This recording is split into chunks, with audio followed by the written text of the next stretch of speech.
What's up, y'all? I'm Goody Gabor. I'm a regular schmegular girl from the Bronx. I think outside the box, and I'm a chatterbox. I can be found there, and there, but what's important to me is what I'm doing here. We have something in common. Let's talk about it. Welcome to Gabbing with Goody Gabor. I'm Goody Gabor. I tried to explain who I was in the intro to the video. However, Joy from Ready to Love said it best. I am to be experienced. First thing you'll note is I have rapper hands. Why do I have rapper hands? Because I was a rapper. Bear with me. I do my nails, so it's not so bad, but I'll try to keep that to a minimum. Anyway, thanks for joining me for my first YouTube video recapping a show. I'm a bit nervous. Deal with me. I'll deal with you. I'm opening with our Alabaster King, Tommy Egan. The Power Universe has done it again. Power Book 4. I'm excited. It was good. I give it a 10.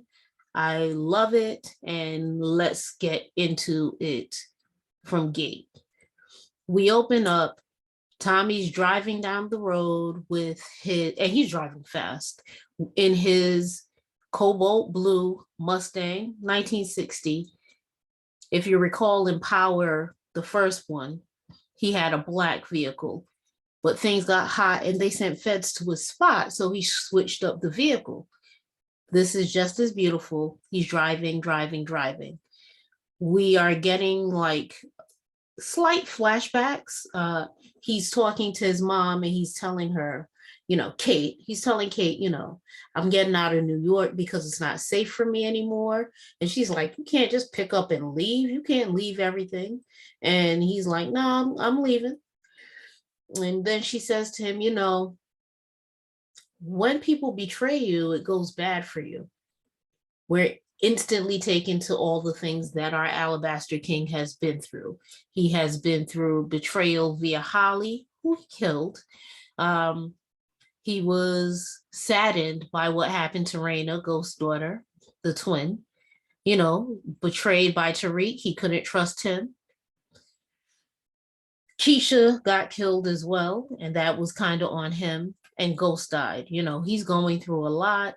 There's even a point where, because we don't really know where he's going, one of the block boys asked him where he was headed. He was like, I could tell you, but I'm going to have to kill you. And he goes, California, and he shoots the guy in the eye, which reminds us that our Alabaster King is a psycho. Tommy is not well. He is a bit mental, and we understand it because, again, he has gone through a lot. We'll find out exactly how much, because Power Book 4 is supposed to be us getting an idea of who Tommy is and why he is the way that he is. What I appreciate about every Power, for my Termagant Talk podcast, which is a hip hop podcast, I did a review with my co-host Chantel on Power Book 3, which is Kanan's origin story. What I appreciate about Power is the music. And as soon as we finish going through everything Tommy's going through, before I forget, as he's driving and thinking about all of these things that he's been through, again, our king is not well. He starts driving faster and faster. He's like at 90 miles per hour, turns the lights off on his car. So he doesn't even really see where he's going. And he's like really emotional. But it's not the kind of emotion that a normal person would have. It is psycho emotion, right? So when he flashes the lights back on, he's about to hit a sign. But this sign is at a fork in the road. He could go to Lansing, which I think would be taking him towards his original destination, or he could go to Chicago. He opts to go to Chicago. And then we get into the music. And I really appreciate this because it's hip hop. And because we're going to Chicago, it is a very Chicago sound. I'm digging it. I'm really, really, really digging it. The song is called Power, Powder, Respect. It's Lil Durk and Jeremiah. They are Windy City natives, and I that's what I can truly appreciate about the way 50 and Co give it up when it comes to the music. Like, I'm a hip hop head. I can't even run from that. But I really think it's dope the way they serve that up to us. And we're not even into the show yet, and Tommy has already given. It's he has given us everything we need to get. So the show is now beginning after we get the bomb soundtrack or the bomb theme song. And who we hearing? Kanye. Dope. I love how they're gonna keep the music in alignment with the city. Cool, fine, dandy.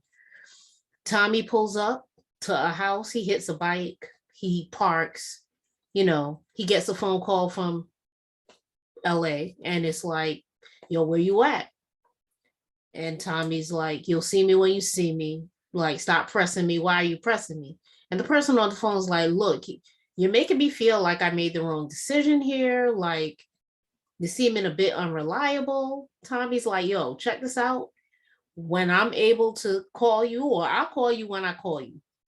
He's basically trying to give the energy of like, yo, stop pressing me. Don't press me no more. I don't like it. He hangs up the phone. He starts looking at a house. He starts looking at a picture of a young alabaster prince, which I assume is Tommy. And, as he's, I guess, reminiscing, someone hits the hood of his car. That beautiful car, someone hits the hood. He looks up. It's a dude who's like, yo, where's my parking fee? We are New Yorkers. We go to other people's towns. We kind of don't respect the rules. However, I have in the past heard about Chicago's parking situation. If you put a chair in a parking spot, that is your parking spot. If you put a thing in the parking spot, people respect it. I don't know if I wish we did that in New York, but it's a real thing. So the guy's pressing him, he's already hit the car, and now he's pressing him like, yo, where my parking fee? This is how we park here. And it seems like this dude has everything lined up. I saw at least 4 areas where he had things where he was collecting his parking fee. Tommy's laughing at him because, again, New Yorkers, get the fuck out. Oops. Come up out my face with this. I don't do this, and you ain't gonna do this with me, right? So Tommy's really finding it funny, and dude pulls a knife out. Not quite sure why he did that, because this is exactly what it means when you're bringing a knife to a gunfight. Tommy shows him that he's strapped because he's Tommy. Why wouldn't he be? And the dude is like, damn it.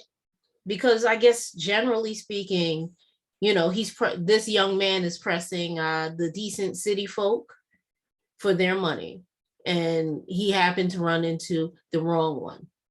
Tommy takes the knife from him, slaps him. It stings because it's cold. It's especially cold in Chicago. And dude is like, you didn't have to do that, because he's not tough anymore, right? Cool. Tommy asks, where'd they bury the lady who used to live in this house? And dude's like, bury? She's not dead. She's in a nursing home. That's not how he said it, but that's what he said. Tommy goes to the nursing home. He sees this woman. We don't know who she is. He sees her, and he stops in his tracks, like, holy smoke, there she is. That's, we flash away from Tommy, and we are introduced to a fine king, black king. And he's cutting hair.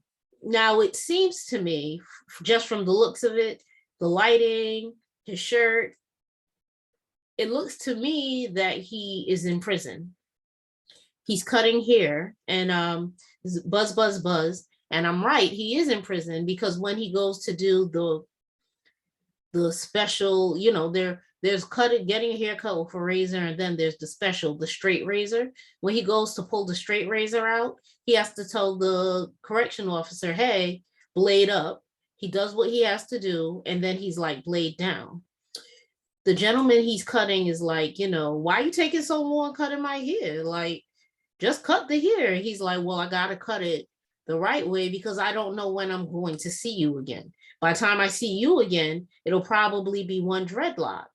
And, the guy tells him, look, I better never see you again. Like, I don't want to see you again. It seems like a strange exchange until you find out that he's cutting a prison guard's hair. And it seems like he's a stellar prisoner. And, because to me, it would seem to be a privilege to have that job in prison. I don't know much about the prison, okay, because that ain't for me. That's not the life I live. But it would seem that that's a good gig to have, cutting hair in a prison, especially of the guard, right? They're telling him, hey, don't come back. You don't need to be here. So, he doesn't need to be coming back to the prison, which also indicates to me that he's going home soon. I was right. He is getting out of prison. And as he's walking through the prison, I guess that's what we call it. As he's walking through the prison, it's clear that he's a bit untouchable. And three gentlemen say, you know what, we're going to let him get out. We're going to let him get real comfortable. Then we're going to get the drop on him. So we already know that this young man is in for, he's getting out of jail. He's about to have a new start. But somewhere down the line, there is going to be trouble for him. Trouble for him. What you going to do? Trouble. We flash back across town, and Tommy is going into a bar. The bar seems very empty. He sits down. He asks for a double shot of, I think is gin. No, whiskey. Double shot. He gets his double shot. And, he's talking to the young lady. He's like, something smells good in here. And she's like, oh, that's pepper pot. And he's like, oh, comfort food. She's impressed, right? And she's like, oh, most people don't even know about this, but she don't know our Alabaster King know all things Negro. Our Alabaster King is a Negro connoisseur. He lets her know he eats everything and he likes to eat. They talk about how his day's going, and she gives him another shot because it's only 11 a.m. Our Alabaster King is a psycho. It's 11. And they get, they're just talking. And he's like, oh, why are you giving me a shot? And she's like, again, you've had a long day and it's only 11. He's like, okay, how do you know? She's like, I'm a bartender. I get paid to read people. He's like, what else do you read? It's real flirty. She read signs, books, and the shade room. Ha ha ha ha. He's like, yo, you're funny. Then he asked for some of the pepper pot soup, but she's like, listen, kitchen ain't open. And he's all, the kitchen ain't open. And I love the way he said that. Talk to me, daddy. In any event, Tommy flirting up a storm with this beautiful bartender. We don't really have her name, but doesn't matter. She see the Alabaster King. She's serving him up. And because the kitchen's not open, he has another double shot. Because he's Tommy, it's early, and he don't care. It's 5 o'clock somewhere, right? In any event, we switch back to the prison where the young man's getting out. They're giving him the things he came in with. He came in with a pair of J's. Not my favorite, so I don't remember the number. But the guard is like, hey, you could get a lot for that, for those on StockX. And he's like, I'll give you 150 for them. He's like, I'm sure they're worth more than 150. And dude's like, all right, you always been smart. So we know he's a well-learned young man. They give him a parting gift. All of the correction officers got together and give him a beautiful set, a beautiful barber set, I guess. I guess that's what you call it, whatever a barber would use. He has everything. And, he's appreciative of it. It means a lot to him because clearly cutting hair is this man's passion. He's leaving. He's essentially barefoot. He's wearing socks, but he tells the guard to keep the sneakers and he walks out. He's walking out. This is freedom. This is what freedom feels like. It smells like. He's been gone for a while. It doesn't strike me that it's only been a year or 2 years, right? He's been gone. He's barefoot. He comes out. He's greeted. Hey, big bro. Hey, little bro. His little brother came to pick him up. He's happy. He stops for a second. He looks at him like, yo, somebody ran you for your stuff? Because he's ready to fight. He's like, nah, I gave it up. That don't matter. What matters is my freedom. He touches the water. He is happy to be out. And I am happy for him, right? Because, he's out now.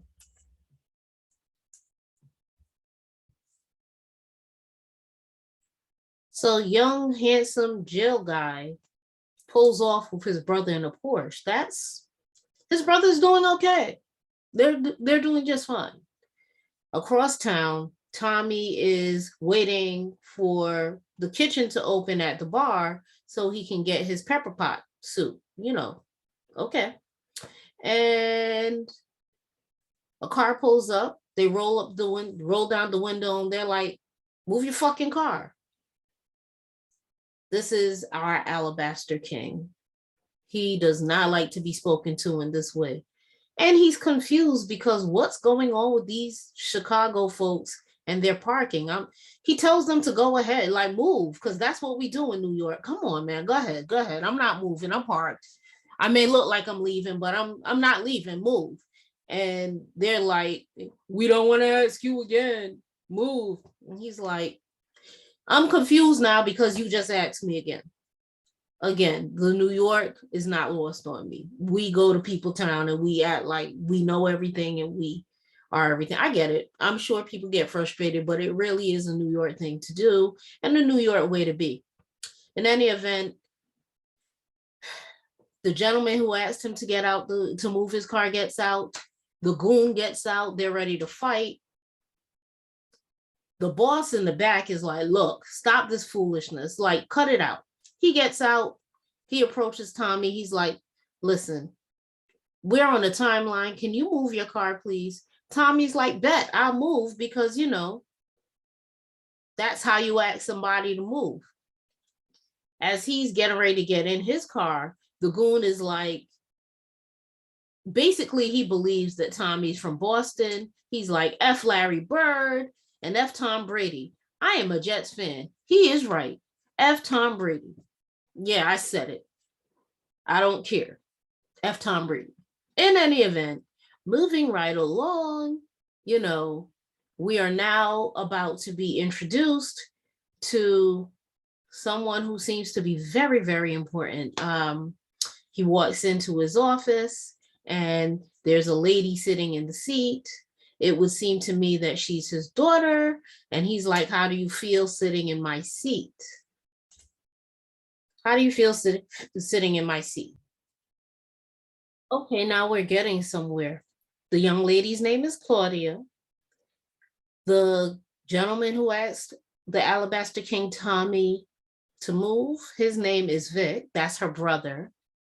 The powerful man, not quite sure who he is just yet. And the guy in the back seat who told them to stop with the foolishness and knew how to use the manners to get Tommy to move, that is Uncle Paulie. Claudia wants to do more in the family business, which is clearly illegal. She wants her dad to rely on her more for the dark underbelly things. But what he relies on her for is to legalize the books and keep them straight. They don't want any feds watching. Her job is to make sure that they look clean. She's not happy with it. She's not happy with the way her dad speaks to her. He's basically telling her, you're too pretty for this work. Your hands are small. You can't do what Vic does. And she's telling him, I know Vic is not cut out for this. they are going, this is that age-old power struggle where the daughter is not respected as much as the son, even though she has more chutzpah than the son. That's the dynamic we're looking at here. We getting somewhere now. So Tommy's outside, Vic, that's his name, actually. And he's talking to the bartender. Her name's Gloria. And apparently they had a thing, but she cut the thing off because he's the kind of dude who only listens to his dad. And she's not really for that because she's a self-made woman. However, she still has to give Vic the money for the bar. So, she's giving Vic the money for the bar. He's like, yo, tell me I'm not too late. She's like, I can't tell you that, dog. You are your daddy's little boy. I don't want a little boy. Bye. And then, he gets ready to leave, but he leaves the goon, whose name is Simon, to watch over her. While they're doing that, Tommy's outside talking to Uncle Paulie Flynn, because that's who they are. They're the Flynn family. We are now knowing who they are. Apparently, they are a big deal in Chicago. They run things. And Paulie is telling Tommy, hey, I didn't get your name. Tommy's like, I didn't give you my name.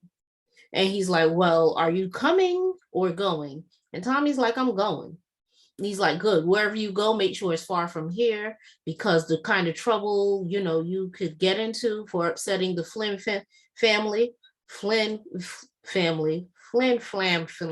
okay, whatever. The Flynn family is, it's not even worth it.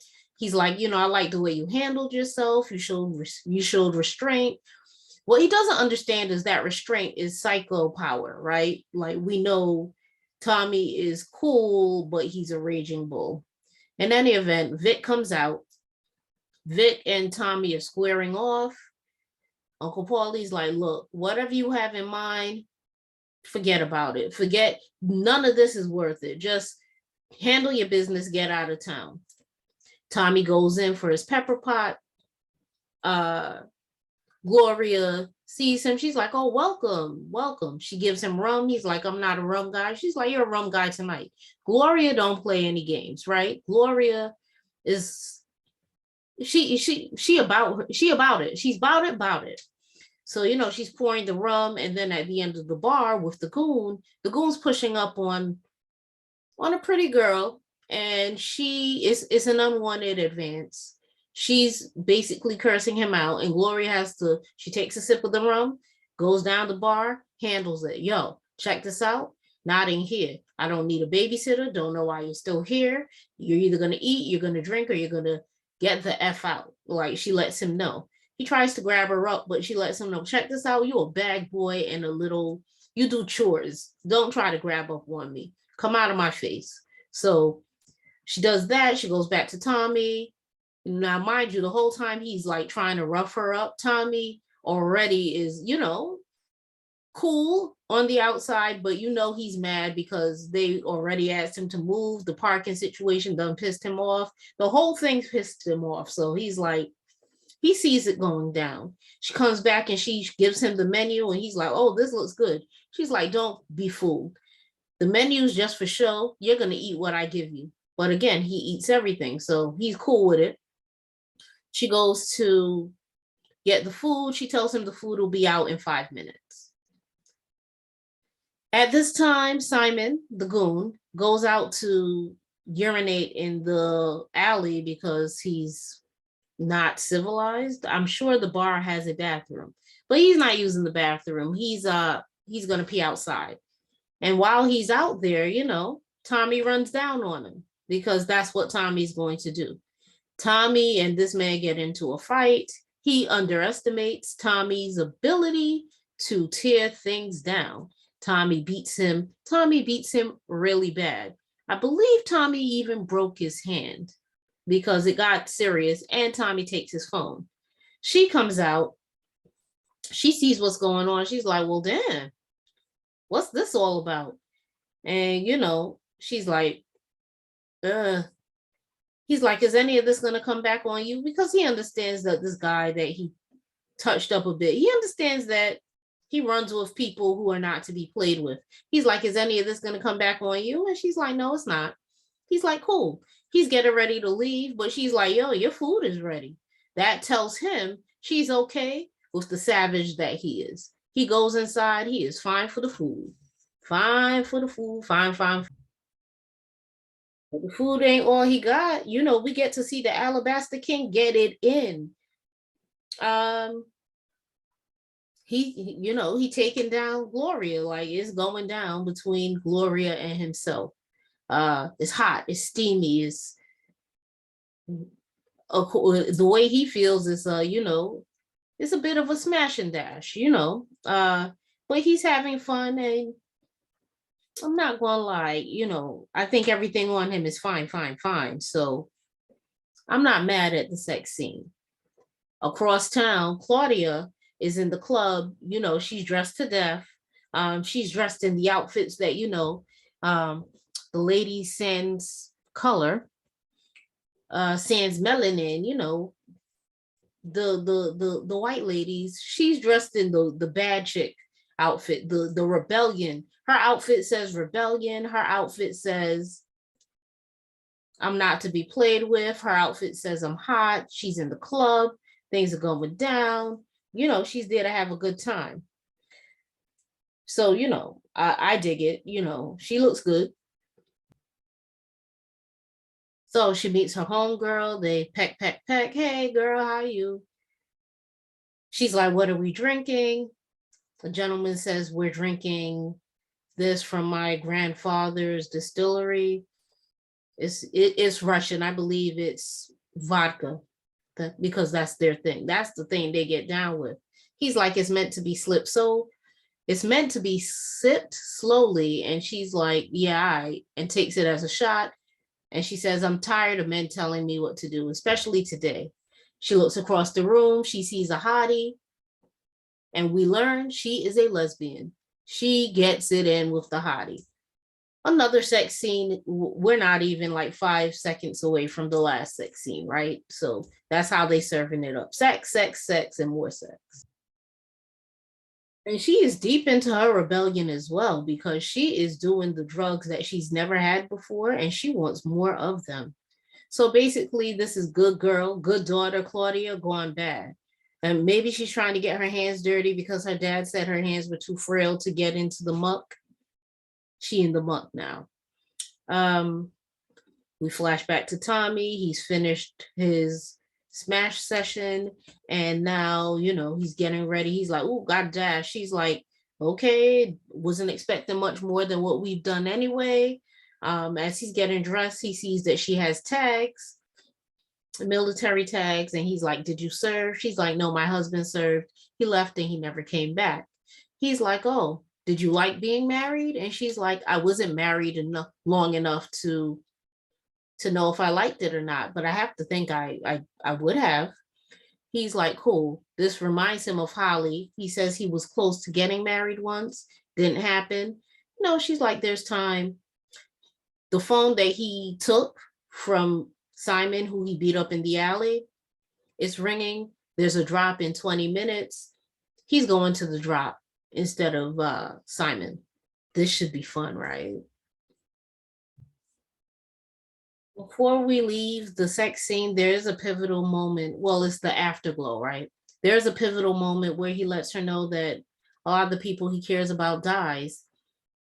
And she's like, yeah, when that happens, you wonder what you're kind of like, what are you tasked to do now that you've been left behind? So that seems deep, because again, the Alabaster King, he has been through a lot. Now we are at the point where Tommy's going to meet Vic. Vic has a drop. So I guess he's dropping money off, and he's expecting Simon. Simon's not the one who shows up. Tommy shows up with his gun drawn because, Tommy never lets things go. And he already got Simon, and it's Vic's turn for him to get Vic. So he takes Vic's gun. He's like, yo, what's about to go down in there? Tell me. Vic is like, yeah. He's like, how many men are they expecting? He's like, 2. Cool. Cool. Who's supposed to be in there? How many men supposed to be in there? It's one. He literally has his gun, his silencer on Vic. They're walking, they're in the elevator. Vic is like, oh, Vic isn't used to getting roughed up in this manner. Vic is literally the prince of the underworld, right? So he's not used to being treated the way he's being treated. And we note this in a bit, right? Baby, they just met the Alabaster King from NYC. So they're going into a drug deal. Vic and Tommy. They expect one person to be there, but when they get there, there's two hopped up teenagers. They look really young.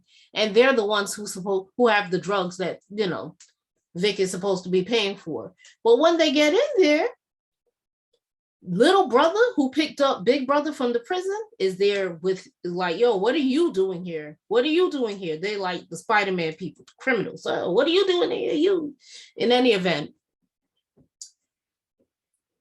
Vic Flynn is like, yo, this isn't a CBI deal. What's the deal? He's like, yo, whatever. Tommy's like, yo, y'all need to cut this shit out because I don't know what you looking at, but these kids right here, they high as fuck. And what is this? What? Tommy's like, what the fuck is this? The kids are like, oh, give us the money, give us the money. They are high as kites. Tommy's like, yo, is this y'all first drug deal? Like, this y'all first situation, right? Like, oh, snap. This y'all first. He's like, are y'all sure that this product ain't been stepped on? He starts speaking to them in the street vernacular. I don't know all of it. You know what I'm saying? Because you know what I'm saying? Like, I don't know everything. But he's speaking to the street vernacular with the street vernacular, like, has this been stepped on? What's going on here? And the kid's confused, like, yo, wait. Well, I ain't never heard. So now it's confusion. CBI, little brother CBI is like, yo, this don't feel right. And Tommy's like, yo, you just figuring this out? So he's trying to talk the kids down and they like, of course they hide, they confused, they scared, they start shooting. Now Tommy has Vic's gun. So now they all hiding. And Tommy knows the streets, Tommy knows guns. So Tommy's like, he steps out when he knows that the clips are light. CBI tries to step up as well, but his gun jams on him. So Tommy shoot.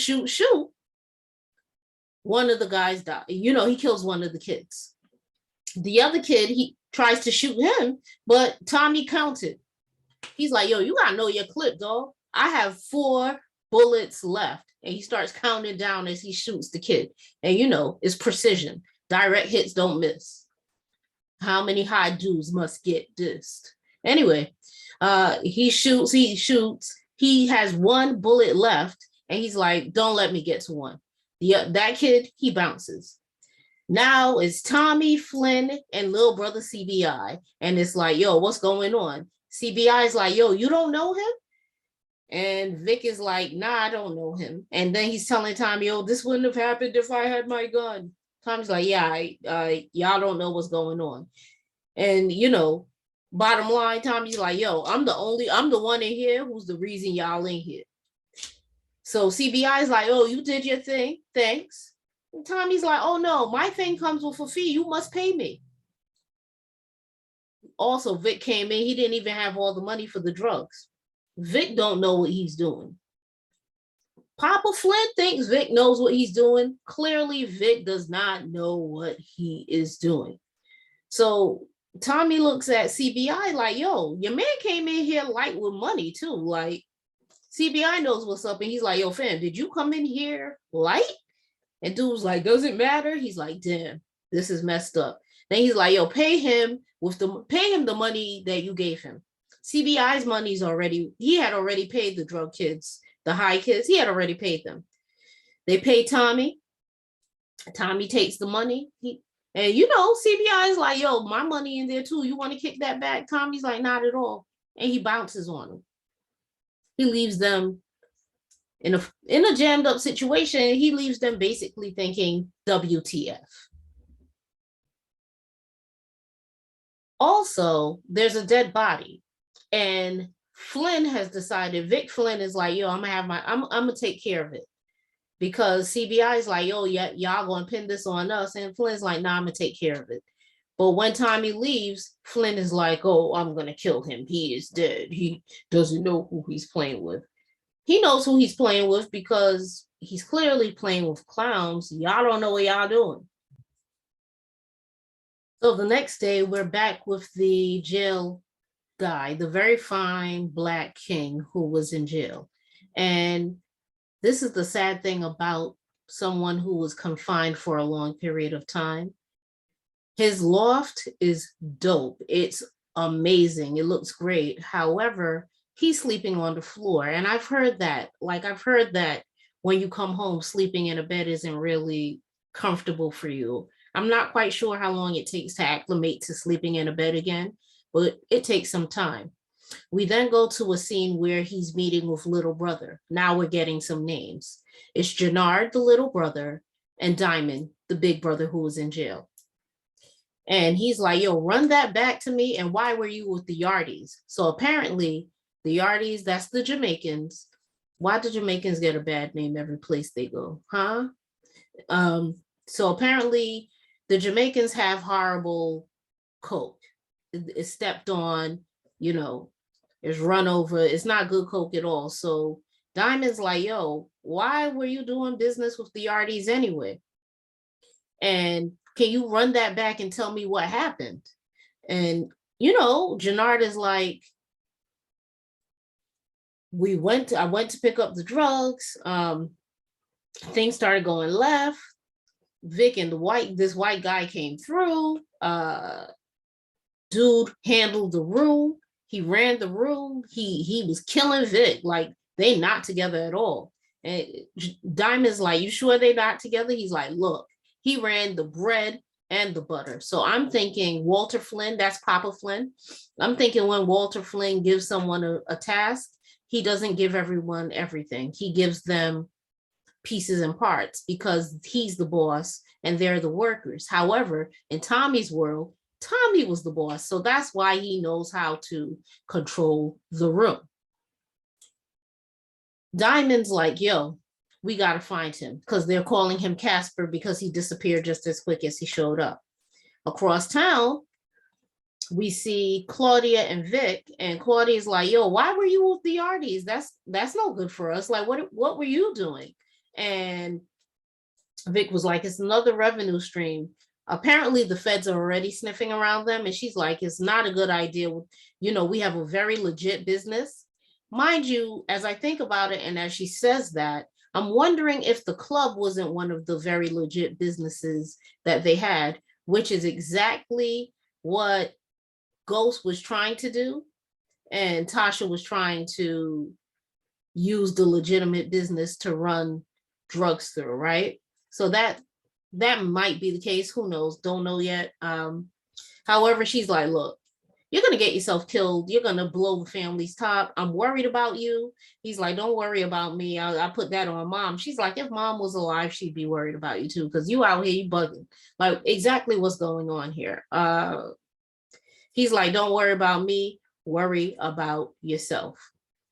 And then we go back to Tommy, who has now gone back to the nursing home to see his grandmother, who his mother told him was dead.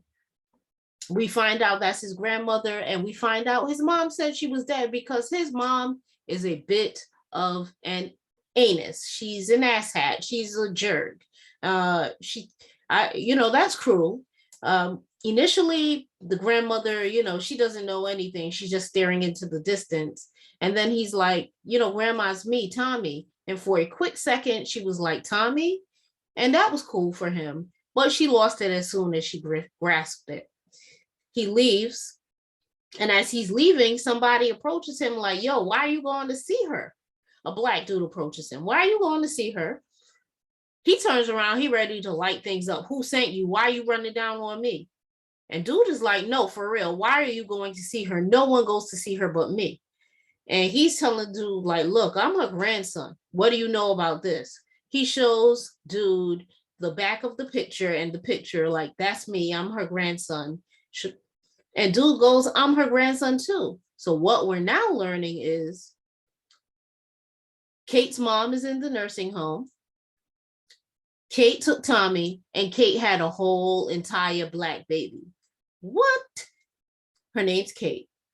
Now, as they're chopping it up and trying to figure out, they're piecing and parting it together, like, what is going on here? Because that's a lot to take in. You know, Tommy's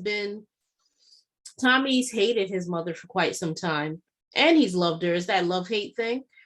But for the most part, outside of Ghost, he's kind of been solo, and everything he's tried to get close to has not worked out for him. So now he has a brother, a black brother, just like Ghost. That's a little interesting. It's interesting. Tommy's smoking a joint, like, yo, this is wild. Like, she never ceases to amaze me. And dude's like, well, Catherine, and Tommy's like, she's not royalty. Call her Kate. And your father took care of you? And dude's like, yeah, my dad took care of me. And Tommy's like, well, you got the good part of the deal. Like, because she wasn't nothing. She ain't nothing to be like, don't long for her, because you got the good end of the stick right here. Give me a number. You know, he was smoking a joint. He was like, smoke one. Dude has a very deep voice. And dude's like, no, messing with my voice. And Tommy's like, look, your voice isn't going to get any deeper. Just smoke. This is a lot for us right now. Dude gives Tommy his number. Tommy bolts off. Dude does try to ask Tommy, like, why did you have a gun? Like, why were you pulling the gun? Mind your business. Just give me a number. We'll figure it out. Bye. That's how Tommy's treating them. Like, yeah, all right, give me a number. Don't ask me any business about my business. Just know your mother ain't shit. My mother ain't shit. She's the same woman, and she ain't shit. We go back to Jannard and Diamond. Jannard takes Diamond to a barbershop. I guess it's the place where, you know, their stomping grounds. It holds great memories for them. Diamond's like, thanks for keeping the rent up, because, you know, Diamond loved to cut him some hair. He's keeping the rent up, and Jannard's like, nah, I didn't keep the rent up. I purchased this is a legitimate business. I purchased flat out. The taxes are up to date. The certificates, the license are up to date. They get to talking. Diamond starts trying to little brother Jannard. Jannard gets a little bit tight. He puts distance. He does respect his brother, but he has been here for 15 years, because what we find out is that Diamond went to jail for 15 years. Tommy did a bit of research on the Googles. Diamond was away for 15 years. Jannard's like, I held it down for 15 years and I brought this place. You know, I'm going to do what I do. I hustle in the streets. You could do what you do. Diamond's like, I ain't killing no more people. Jannard leaves. He's like, yo, stay up. We're going to celebrate later on tonight. He leaves. Somebody else walks into the shop and is acting real suspicious and weird. Diamond's feeling like he might have to cut this dude. In his head, he's sizing up the whole situation. Like, I'm going to cut him. I'm going to cut him. Turns out dude is an officer. I think this is the part where the officers start harassing the people who've just come home. I didn't get the feeling like he was looking out for him, similar to the COs. I got the feeling like he was like, yeah, it'll only be a matter of time before you slide off. In any event, he promises to be back for a haircut. Diamond's like, the first one's on me. And dude is like, nah, I pay my way. A little weird thing to say, but whatever, dude. Go ahead. Okay, so Tommy was, you know, he came to Chicago, I guess, to pay his respects to his grandmother, who he probably feels is the only woman who purely loved him. Got more than he bargained for when he came to Chicago. And now he has a brother, so he's gassing up his car and he's thinking about it. And, you know, for him, when he gets close to people, they die. Or when he gets close to people, they betray him. So he's kind of like not really feeling it. In his mind, his initial thought, I'm not calling him. He throws the brother's number away. He's about to drive off, but the reality is, the thing we always have known about the Alabaster King is the one thing he's never really had is the one thing he's always really wanted, which is why he had so much faith in Ghost, which is why he tried to build family and keep family ties. He goes and he retrieves the number from the garbage, but he is mad at himself for, you know, this is his weak point. This is his Achilles heel. And he's a little bit mad at himself for it. And he's like, fuck, I'm gonna call him, you know. But he's still getting on, he's still trying to get to LA, right? He's trying to go, he's trying to leave. He been ignoring old boy's number calls. He know he has to go. As he's driving, trying to go, he gets blocked in by, I think it's for, I don't think they're expeditions. They're probably Tahoes. They look like the kind of vehicles that the Secret Service drive when the president's in town. So they box him in. Uncle Paul, you know, he can't go anywhere. Uncle Paulie gets out the car and was like, didn't I tell you to leave this thing alone? Thought you were leaving. Get in the car and drive. He gets in the car. They drive to the, I guess, the Flynn Mansion or Flynn Estates, wherever they're going. Walter Flynn is there. And Walter Flynn, you know, he's presented to Walter Flynn by Uncle Paulie, and which I assume is Walter's brother. And, you know, Walter is like, yo, check this out. Thanks for what you did for my son. I'm going to handle it, but I need you to get the fuck out of town. Like, it's admirable what you did. That was some boss ass shit, but you got to go. Because, you know, he tried to give him some Irish references and some Bible references. At times, like, yo, can we cut to the fucking chase? Tommy gives him the money and the drugs. And he's like, you know, I'm really not even trying to fucking stay here. But Walter Flynn is telling him, you ain't got no choice but to leave. I'm going to clean up the mess you left behind, but you got to go. As Tommy's leaving, Vic comes up, and, you know, they size each other up again. But the reality is the reality. Dad knows that Vic got taken for a ride by Tommy rather easily. Tommy gets to driving, he gets to stepping. He's about to go to LA. As Tommy's driving, you know, getting ready to leave town, the dude calls him again. And, you know, he's annoyed by this dude. Stop calling me. You'll see me when you see me. And dude's like, I'm the boss. You work for me. And Tommy's like, I don't work for nobody. I ain't coming. What about that? I quit before you can. I'm not even quitting because I never worked for you, but now you ain't going to see me. Do whatever you want to do, but I'm not doing this with you. And Tommy has decided he's going to start his own shit and he's not leaving Chicago. And this is going to be good. That's how the show ends. You know, next week seems interesting, but this was well written. Again, bravo to 50 and Co. I loved it. I loved it. I loved it. You know, there was eye candy. There was drama. There are storylines that are leaving. We just got a little bit of the storylines, and they seem like they're going to have teeth. They're gonna. They're good. It's good. I love it. I'll be back next week.